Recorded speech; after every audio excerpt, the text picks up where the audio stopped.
नमस्कार साथियों। एक बार फिर से आप सभी लोगों का बहुत बहुत स्वागत है मेरे YouTube चैनल पे। आपका और मेरा हम सब से मिलकर ये YouTube चैनल बना है। तो आज हम कुछ नई श्रृंखला की शुरुआत करने जा रहे हैं जिसका नाम है आज कुछ नया जानते हैं। इस श्रृंखला का नाम होगा आज कुछ नया जानते हैं।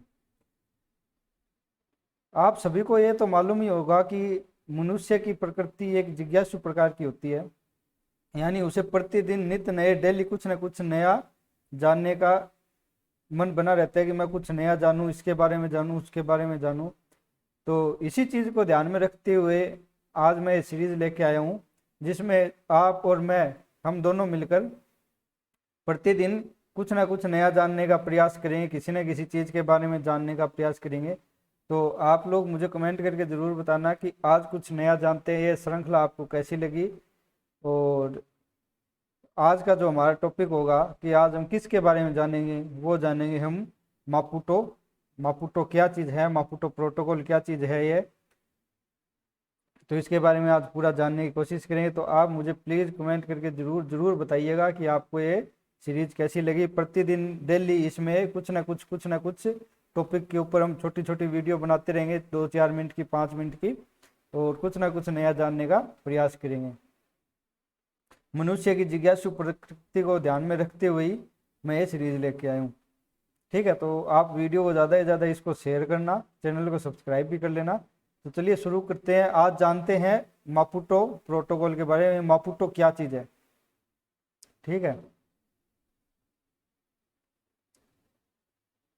अफ्रीका में महिलाओं के अधिकारों पर अफ्रीकी चार्टर का प्रोटोकॉल मापुटो प्रोटोकॉल है। सबसे प्रगतिशील कानून है ये, ठीक है। ढांचे में से एक है जो स्वास्थ्य, शिक्षा, विरासत, न्याय तक पहुंच, महिला जननांग विकृति जैसी हानिकारक प्रथाओं के उन्मूलन सहित व्यापक महिलाओं के अधिकारों का प्रावधान करता है। यानी कि ये महिला सशक्तिकरण से संबंधित एक प्रोटोकॉल है। महिला सशक्तिकरण।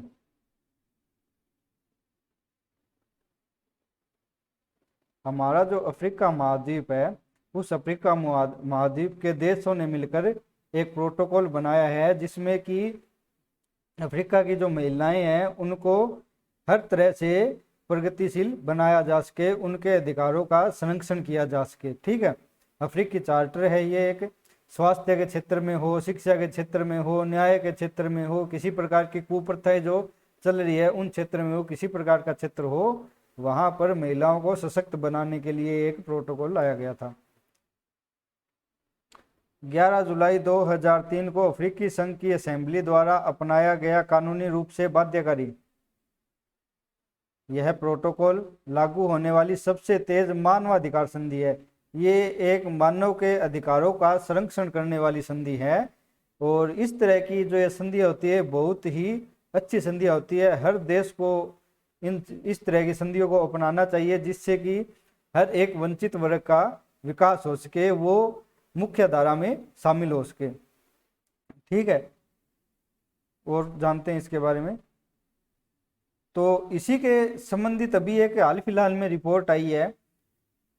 तो उस रिपोर्ट में क्या कुछ लिखा गया है उस बातों को हम देखेंगे मापुटा प्रोटोकॉल में। और ये भी जानेंगे कि ये मापुटा क्या चीज़ है, इसके बारे में जानेंगे। तो आप इस वीडियो के लास्ट तक बने रहिएगा जरूर, छोटी सी वीडियो है। तो मापुटा प्रोटोकॉल तो आपको समझ में आ गया होगा कि अफ्रीकी देशों में जो भी महिलाएं हैं उनको अधिकार प्राप्त देने के लिए या उनको सशक्त करने के लिए प्रोटोकॉल लाया गया था।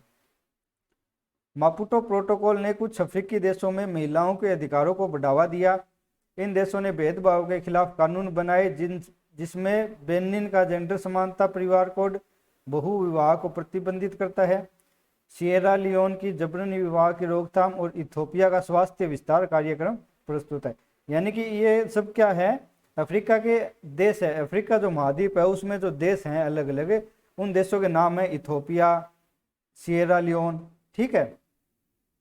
उन देशों में अनेक प्रकार के कानून आए गए थे और उन कानूनों का एक तरह से एकीकरण करके ये प्रोटोकॉल लाया गया है जिसमें महिलाओं को सशक्त किया जाएगा, उनको अनेक प्रकार की सुविधाएं दी जाएगी। हालांकि पिछले 2 दशकों में अफ्रीका में महिलाओं की श्रम शक्ति भागीदारी दर पुरुषों की तुलना में कम बनी हुई है, जबकि 24 देशों में गिरावट का अनुभव किया गया है। जातीय संघर्ष, कोविड-19 महामारी, जलवायु परिवर्तन जैसे बाहरी कारकों से महिलाओं के आर्थिक अधिकार, अवसर, सामाजिक कल्याण, सुरक्षा तक पहुंच काफी प्रभावित होती है। एक सकारात्मक बात यह है कि संसद में प्रतिनिधित्व बढ़ने के साथ महिलाओं की राजनीतिक भागीदारी में प्रगति हुई है। जैसे रवांडा की संसद के निचले सदन में महिलाओं की हिस्सेदारी में 2003 के बाद 3 गुना की वृद्धि देखी गई है। ठीक है, रवांडा क्या है? अफ्रीका का एक देश है रवांडा, एक कंट्री का नाम है रवांडा। और वहाँ की पार्लियामेंट में यह देखा गया है कि जब ये प्रोटोकॉल आया, उस प्रोटोकॉल आने के बाद लगभग 3 गुना तक वहाँ की पार्लियामेंट में महिलाओं की भागीदारी बढ़ चुकी है। ठीक है, ये मापुटो प्रोटोकॉल जब आया है, इससे महिलाओं की भागीदारी पार्लियामेंट में, रवांडा के पार्लियामेंट में देखने को मिलती है। ठीक है, तो बहुत ही अच्छा इनिशिएटिव है ये। हर एक देश को इस तरह के इनिशिएटिव में भाग लेना चाहिए जिससे महिलाओं का सशक्तिकरण हो। कोविड-19 महामारी ने बाल विवाह को समाप्त करने के प्रयासों को प्रभावित किया और नतीजतन 2030 तक 10 मिलियन बाल विवाह को होने की संभावना है। ठीक है, महामारी ने सार्वजनिक स्वास्थ्य प्रणालियों को भी प्रभावित किया, जिससे प्रजनन और मातृ स्वास्थ्य सेवाएं प्रभावित हुई। यानी कि कोविड महामारी से अनेक प्रकार की जो समस्याएं पैदा हुई थी उनको बढ़ावा दिया गया। इसी के लिए इथोपिया जो ये मोपुटा प्रोटोकॉल है, ये चर्चा में आया है कि इस तरह के इनिशिएटिव अच्छे होते हैं जिससे कि जो महिलाओं के अधिकार हैं उनका संरक्षण किया जा सके। अब आपको ये देखो, ये है अफ्रीका महाद्वीप, पूरा का पूरा अफ्रीका महाद्वीप। इसमें आपको ये जो लाइनें दिख रही है इस प्रकार की, ये अफ्रीका महाद्वीप के जो विभिन्न देश है उन देशों की बाउंड्रीज है।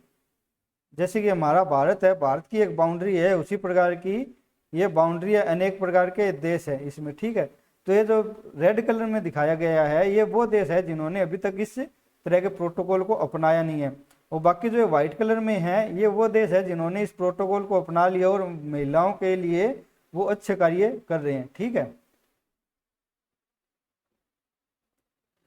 तो मापुटा प्रोटोकॉल को अपनाए जाने के 2 दशक बाद कुछ नागरिक समाज संगठनों ने मापुटा प्रोटोकॉल के 20 साल अब हम कहाँ हैं, यानी कि 2003 में अपनाया गया था, ये मैंने पीछे बताया, और 2023 चल रहा है, तो 20 साल जब कंप्लीट हुए हैं तो कुछ एनजीओ जैसे थे जिन्होंने ये बोला कि अब हमें एक रिपोर्ट तैयार करनी चाहिए और देखना चाहिए कि मापुटा प्रोटोकॉल में 20 साल जो बीत चुके हैं, इन 20 वर्षों में इसने कितनी प्रगति की है, इसने कैसा कार्य किया है।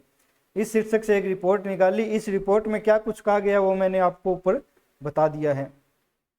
ठीक है, इस रिपोर्ट में अफ्रीका महाद्वीप में प्रोटोकॉल प्रावधानों के धीमे एकीकरण और 2028 तक अफ्रीका के सार्वभौमिक अनुसमर्थन के लिए इसके विलंबित उद्देश्य पर प्रकाश डाला गया, जिसमें 12 देशों को अभी तक प्रोटोकॉल की पुष्टि करना बाकी है। यानी कि रिपोर्ट में क्या कहा गया है कि इन 20 सालों में 12 ऐसे अफ्रीका के देश हैं जिन्होंने अभी तक इसको अपनाया नहीं है, इनको भी अपनाना है, और ये जो कार्य कर रहा है ये अभी धीमी प्रगति से कर रहा है। ठीक है, इस तरह की बातें इस रिपोर्ट में की गई है। अब मोपुटा के बारे में जानते हैं कि मोपुटा क्या है।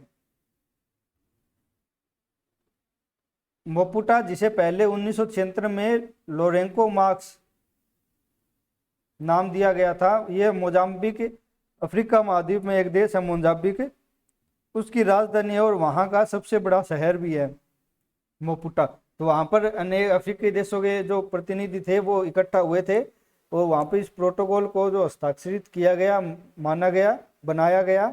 ठीक है, तो उसी उपलक्ष्य में इसका नाम मोपुटा प्रोटोकॉल रखा गया। जुलाई 2003 में मोजाम्बिक की राजधानी मोपुटा में इसे अपनाया गया और 2005 से लागू हो गया था। यानी 2003 को तो ये लाया गया और 2005 से अफ्रीकी का जो भी देशों ने अपनाया था इसको, वहाँ पर ये लागू हो गया। तो आज आपको मोपुटा प्रोटोकॉल के बारे में जानकर कैसा लगा? ये एक सामाजिक पहल, अच्छी सामाजिक पहल बोल सकते हैं हम इसको, है जो महिलाओं को सशक्त बनाती है, महिला सशक्तिकरण की ओर कदम उठाती है। तो इसके बारे में जानकर आपको कैसा लगा आप मुझे कमेंट करके ज़रूर बताइएगा। तो आप लोगों का बहुत बहुत धन्यवाद। इसी सीरीज में आगे हम कुछ नए टॉपिकों के ऊपर चर्चा करेंगे, अलग अलग टॉपिकों के ऊपर चर्चाएं करते रहेंगे, जिससे आपको कुछ ना कुछ नया जानने को मिलता रहेगा। और आपकी जो जिज्ञासा है जानने की, मनुष्य की जो प्रकृति होती है जिज्ञासा जानने की जो प्रकृति होती है, उसको शांत करेंगे। ठीक है, तो आप लोगों का बहुत बहुत धन्यवाद। बाय।